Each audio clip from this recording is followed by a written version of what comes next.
ओम शांति। आप सभी का हार्दिक स्वागत है। आज है 1 सितंबर 2025 और इस पावन दिन पर हम सुनेंगे प्यारे बाबा के साकार मधुर महावाक्य। बाप दादा हमें याद दिलाते हैं कि यह पुरुषोत्तम संगम युग ही वह अनमोल समय है जब साधारण जीवन से उठकर हम श्रेष्ठता की ओर कदम बढ़ा सकते हैं और लक्ष्मी नारायण जैसी दिव्य स्थिति प्राप्त कर सकते हैं। बाबा कहते हैं कि हम आत्माएं जो इस पतित संसार में दुख और असंतोष का अनुभव कर रही थीं, अब स्वयं ज्ञान सागर के सानिध्य से सच्चे ज्ञान का अमृत पा रही हैं। यह ज्ञान ही वह शक्ति है जो इस कांटों के जंगल को फिर से फूलों के सुरभित बगीचे में बदल देता है। हमें अपने ईश्वरीय जन्म का मूल्य पहचानना है, आसुरी संस्कारों को त्यागना है और बाप की याद में रहकर अपने भविष्य को उज्जवल बनाना है। आइए इस मीठी मुरली को मन से सुने, आत्मसात करें और अपने जीवन में उसका सुंदर रूप धारण करें। आज की मुरली हमें यह गहन संदेश देती है कि प्यारे बच्चों, इस पुरुषोत्तम संगम युग का महत्व पहचानो। यही वह दिव्य समय है जब साधारण जीवन से ऊपर उठकर तुम अपने भीतर की श्रेष्ठता को जागृत कर सकते हो और उत्तम से उत्तम पुरुष बन सकते हो। बाबा हमें उदाहरण के रूप में लक्ष्मी नारायण का स्मरण कराते हैं जो परम श्रेष्ठता और पूर्णता के प्रतीक हैं। ठीक उसी प्रकार हमें भी अपने जीवन को पवित्रता, प्रेम और महान गुणों से सजाना है ताकि हम भविष्य में उसी उच्चतम स्थिति को प्राप्त कर सकें। आज की मुरली में बच्चों से एक महत्वपूर्ण प्रश्न पूछा गया है। तुम अपने बाप के साथ कौन सा विशेष परंतु गुप्त कार्य कर रहे हो? इसका उत्तर बाबा बहुत सुंदर ढंग से समझाते हैं कि तुम सभी आत्माएं बाप के साथ मिलकर आदि सनातन देवी देवता धर्म और दैवी राजधानी की पुनः स्थापना कर रही हो। यह कार्य साधारण नहीं है बल्कि अत्यंत पवित्र और अदृश्य सेवा है। बाबा स्वयं बागवान बनकर आए हैं जो इस कांटों से भरे जंगल को बदलकर फिर से सुगंधित फूलों का मनमोहक बगीचा बना रहे हैं। उस दिव्य बगीचे में न तो भय का नाम होगा और न ही दुख देने वाली कोई चीज, केवल शांति, सुख और पवित्रता का साम्राज्य होगा। ओम शांति। रूहानी बाप आज अपने प्यारे रूहानी बच्चों को गहन ज्ञान दे रहे हैं। आत्मा जब तक शरीर में नहीं आती तब तक कोई भी कर्म संभव नहीं है। इसलिए स्वयं परमात्मा को भी इस पुरुषोत्तम संगम युग पर एक बार शरीर धारण करना पड़ता है। यह युग विशेष है क्योंकि इसके तुरंत बाद सतयुग का आरंभ होता है जिसे पुरुषोत्तम युग कहा जाता है। बाप संगम पर आकर उसी श्रेष्ठ युग की स्थापना करते हैं और हमें साधारण से उठाकर पुरुषोत्तम बनने की शक्ति देते हैं। पुरुषोत्तम का अर्थ है सबसे श्रेष्ठ, जैसे राधे कृष्ण या लक्ष्मी नारायण जो पूर्णता और दिव्यता के प्रतीक हैं। यही सत्य ज्ञान हमें सिखाता है कि इस समय ही हम अपने भविष्य के स्वर्णिम राज्य की नींव रखते हैं जहां हमें स्वर्ग के मालिक बनना है। एंड बाबा कितनी सहजता से यह गूढ़ रहस्य खोलते हैं कि संगमय युग वास्तव में आत्मा के लिए सर्वोच्च बनने का सुनहरा अवसर है। भारत की महिमा अनंत है, लेकिन दुख की बात यह है कि अधिकांश भारतवासी स्वयं उसकी असली पहचान नहीं जानते।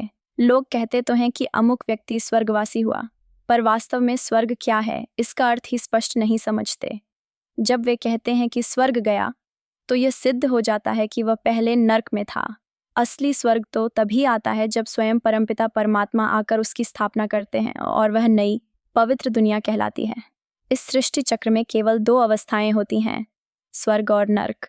सामान्य मनुष्य स्वर्ग की अवधि को लाखों वर्षों का बता देते हैं, जबकि सच्चाई यह है कि कल ही यहाँ स्वर्ग था जहाँ इनका राज्य चलता था। अब फिर से वही वर्षा हम सब बच्चों को बाप से मिल रहा है। इसीलिए ज़रूरी है कि हम अपने जीवन में गहराई से जांचें कि क्या हम स्वर्ग की असली पहचान को जानते भी हैं और उसकी सच्चाई को आत्मसात कर पा रहे हैं। बाप बड़ी करुणा से कहते हैं, प्यारे मीठे बच्चे, तुम्हारी आत्मा पतित होकर इस समय नरक समान स्थिति में जी रही है। लोग यह भी मानते हैं कि कलयुग के अब भी हजारों वर्ष शेष हैं, इसलिए स्वयं को कलियुगवासी ही कहते हैं। वास्तव में यह पुरानी दुनिया अज्ञान और अंधकार में डूबी हुई है और जब अंत में प्रलय की आग भड़केगी तो यह सब समाप्त हो जाएगा। लेकिन तुम बच्चों को विशेष सौभाग्य मिला है कि तुम्हारी बुद्धि ईश्वर से जुड़ी हुई है। जिस आत्मा की प्रीत और लगन जितनी गहरी होगी वह उतना ऊंचा पद प्राप्त करेगी। इसलिए आवश्यक है कि हम सुबह उठकर सच्चे प्रेम और कृतज्ञता से बाप को याद करें। भले ही आंखों में प्रेम के आंसू आ जाएं, पर यह तो आत्मा और परमात्मा के मिलन की निशानी है, क्योंकि युगों के बाद बाप स्वयं आकर हमसे मिल रहे हैं। यही सबसे बड़ी धारणा है, बाबा को दिल से गहन स्मृति और सच्चे लगाव के साथ याद करना। बाबा आकर हमें उस गहरे दुख से मुक्त करते हैं जिसमें हम जन्म जन्मांतर से डूबते आए हैं। विषय सागर में गोते खाते हुए आत्मा थक चुकी थी और यही स्थिति अब रौरव नर्क कहलाती है। लेकिन बाबा ने आकर पूरा चक्र स्पष्ट कर दिया, यहाँ तक कि मूल वतन का रहस्य भी समझाया। पहले हम अनजान थे, पर अब समझते हैं कि यह दुनिया सचमुच कांटों का जंगल बन चुकी है, जबकि स्वर्ग को गार्डन ऑफ अल्लाह कहा जाता है, जहाँ हर ओर केवल फूलों की सुगंध और शांति होती है।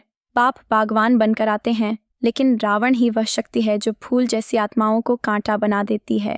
हम बच्चे जानते हैं कि भारत कभी फूलों का बगीचा था और अब यह जंगल बन गया है जहां भय और कष्ट देने वाले जीव जंतु भरे हुए हैं। सत्ययुग में ऐसा कोई भयावह प्राणी नहीं होता। शास्त्रों में जो कुछ लिखा गया है, जैसे श्री कृष्ण को सर्प ने डसा, वह सब बाद के युगों में जोड़ी गई कथाएं हैं। बाबा बड़ी गहराई से हमें यह सिखाते हैं कि भक्ति मार्ग में सत्य को कैसे तोड़ मरोड़ कर प्रस्तुत किया गया है। बाप बड़े स्पष्ट रूप से समझाते हैं कि भक्ति और ज्ञान दोनों बिल्कुल भिन्न मार्ग हैं। भक्ति में अनेक देवताओं की पूजा होती है, लेकिन ज्ञान का सागर केवल एक ही है, स्वयं परमपिता परमात्मा। न तो ब्रह्मा, न विष्णु और न ही शंकर ज्ञान सागर कहलाते हैं। पतित पावन सद्गति देने वाला केवल वही एक है। वास्तव में मनुष्य की सद्गति ज्ञान से ही संभव है और उसके दो प्रमुख स्थान हैं, मुक्तिधाम और जीवन मुक्तिधाम। अभी हम बच्चे समझते हैं कि बाप गुप्त रूप से नई दैवी राजधानी की स्थापना कर रहे हैं। वह आदि सनातन देवी देवता धर्म की नींव रख रहे हैं। इसलिए सभी आत्माएं अपने अपने शरीर में अवतरित होती हैं, लेकिन बाप स्वयं निराकार हैं। उनका अपना कोई स्थूल चोला नहीं है, इसलिए उन्हें इनकॉर्पोरियल गॉड फादर कहा जाता है, जो निराकार आत्माओं के भी पिता हैं। हम आत्माएं और परमपिता दोनों ही उस परम धाम में निवास करते हैं, परंतु यह रहस्य बहुत गुप्त है और केवल ज्ञान से ही समझ आता है। बाप आकर ही आदि सनातन देवी देवता धर्म की स्थापना करते हैं और हमें याद दिलाते हैं कि मूल वतन में न दुख है न शांति, वहाँ केवल सुख और शांति का साम्राज्य है। अब हमें अपने जीवन में यह जांचना है कि हम इस गुप्त ईश्वरीय कार्य में कितनी सच्चाई से सहयोगी बन रहे हैं। बाबा बहुत सरलता से कहते हैं, तुम्हारा कल्याण केवल एक ही बात में है, बाप को याद करो, मन मनाभव बनो। जब तुम सच्चे मन से बाप को याद करते हो तो उसका परिणाम निश्चित है, नई सतयुगी दुनिया का वर्षा। यह पुरानी पतित दुनिया का अंत होना ही है और हमें अमरपुरी में प्रवेश करना है। अमरनाथ आज अपने पार्वतियों को अमर कथा सुना रहे हैं, जबकि लोग तीर्थों पर व्यर्थ की भीड़ लगाते हैं, जहां वास्तविकता में कुछ भी नहीं मिलता। वहां सब दिखावा और ठगी है, सत्य का अंश भी नहीं। इसीलिए गाया जाता है, झूठी काया झूठी माया। इसका अर्थ यही है कि यहाँ हर ओर झूठ का राज्य है। वस्तुओं के नाम लेना झूठ नहीं, बल्कि बाप के विषय में जो गलत धारणा बना दी गई है वही असली झूठ है। सच बोलने वाला और सत्य का परिचय केवल एक ही है, हमारा परम पिता परमात्मा। आज हम जानते हैं कि बाबा स्वयं आकर हमें असली सत्य नारायण की कथा सुनाते हैं, जो जीवन को वास्तविक अर्थों में पवित्र और श्रेष्ठ बनाती है। दुनिया में आज झूठ का इतना आकर्षण है कि नकली हीरे मोती असली से भी ज्यादा चमकते हैं और पहचानना कठिन हो जाता है। पहले यह झूठे पत्थर नहीं थे, परंतु समय के साथ ऐसी चीजें बाहर से आईं कि असली और नकली का फर्क ही मिट गया। यहाँ तक कि मोती भी इतने कृत्रिम निकले कि परखने वाले भी धोखा खा गए। लेकिन अब बाबा ने जो ज्ञान दिया है उससे बच्चों का हर संशय समाप्त हो जाता है। जिनके मन में शंका रहती है वे आगे नहीं बढ़ पाते। इसलिए इस समय की सबसे बड़ी धारणा यही है कि हम सत्य को पहचानें, उस पर विश्वास रखें और अपने जीवन में पूरी निष्ठा से उसे धारण करें। प्रदर्शनी में तो अनगिनत लोग आते हैं, लेकिन बाबा कहते हैं अब तुम्हें सच्चे ज्ञान की ऐसी दुकान खोलनी है जो हर किसी के लिए वास्तविक कल्याण का साधन बने। यह कोई साधारण दुकान नहीं, बल्कि आत्माओं को सत्य का खजाना देने वाली ईश्वरीय सेवा है।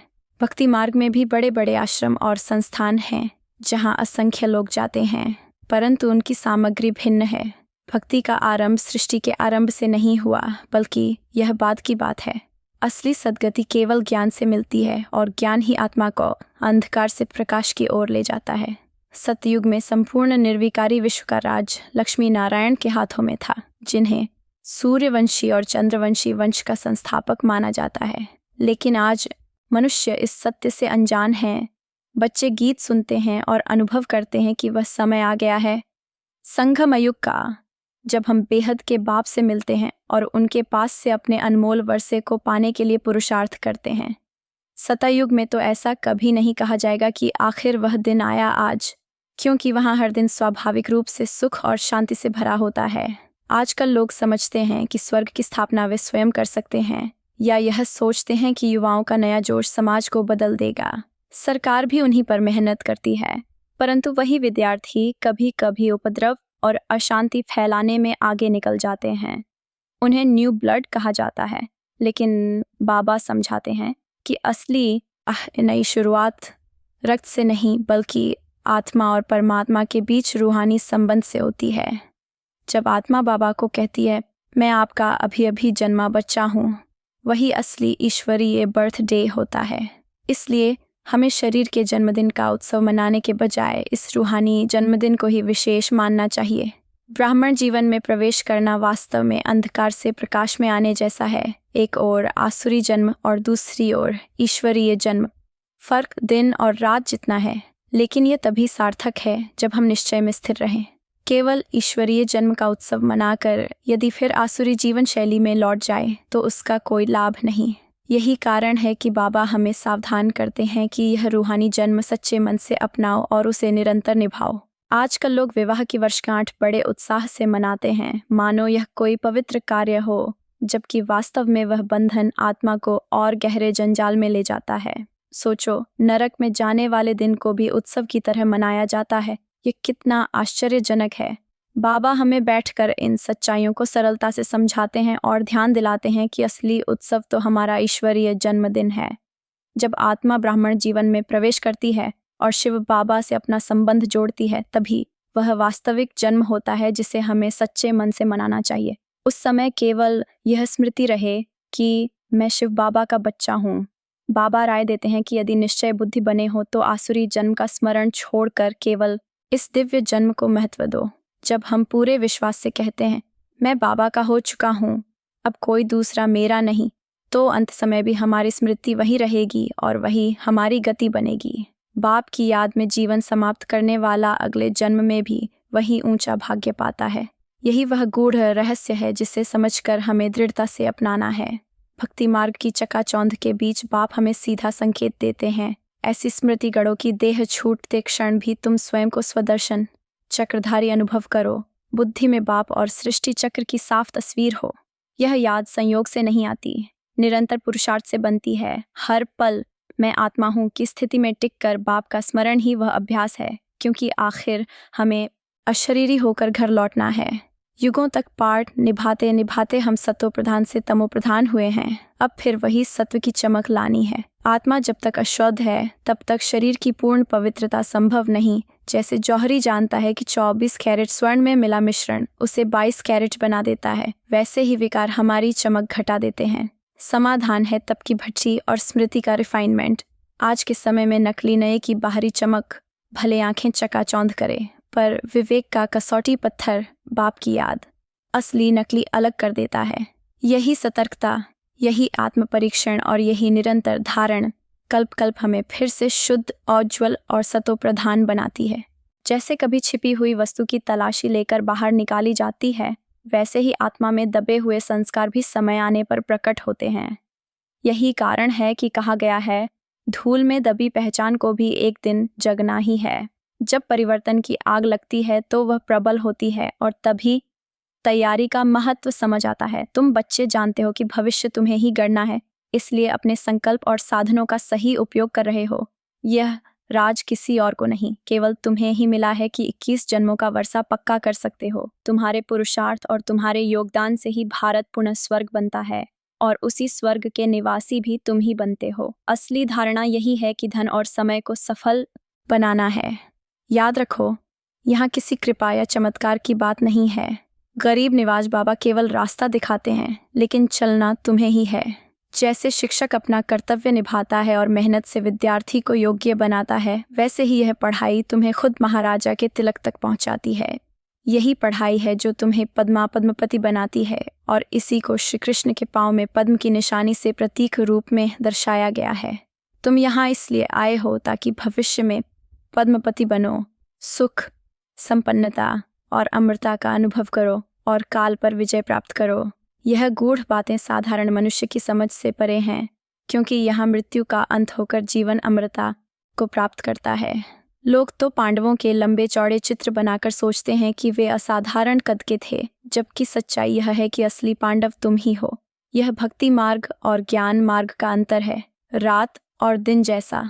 मनुष्य की ऊंचाई 6 फुट तक हो सकती है, पर आत्मा की ऊंचाई पुरुषार्थ से अनंत तक पहुंचती है। भक्तिय मार्ग की शुरुआत शिव बाबा की पूजा से होती है, फिर देवताओं और पांडवों के विशाल चित्र बनाए जाते हैं, जिनका उद्देश्य केवल पूजा होता है।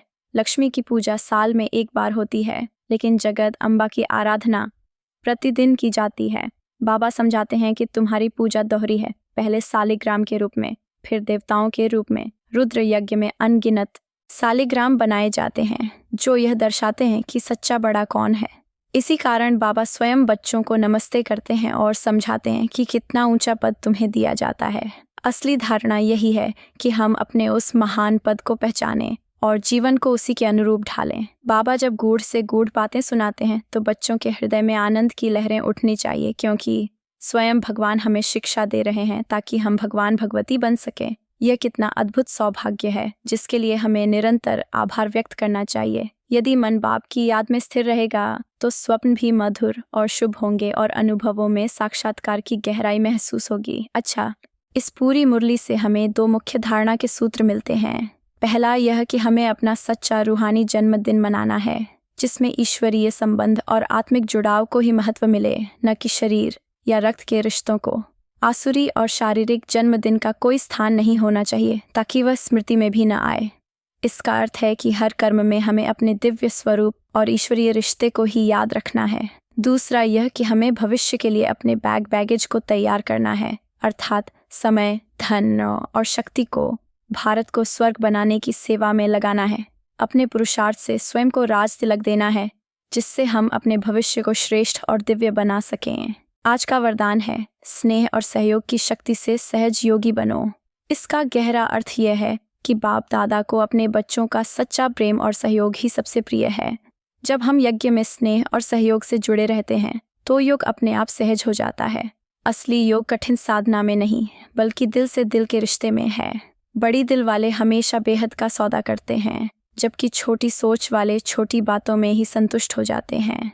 असल महत्व वस्तु का नहीं, बल्कि भाव का है। इसलिए सुदामा के साधारण चावल भी आज तक गाए जाते हैं। यदि प्रेम से थोड़ी सी भी सेवा या दान किया जाए तो वह हजारों गुना बढ़कर संचित हो जाता है और हमें पद्म के समान फल प्रदान करता है।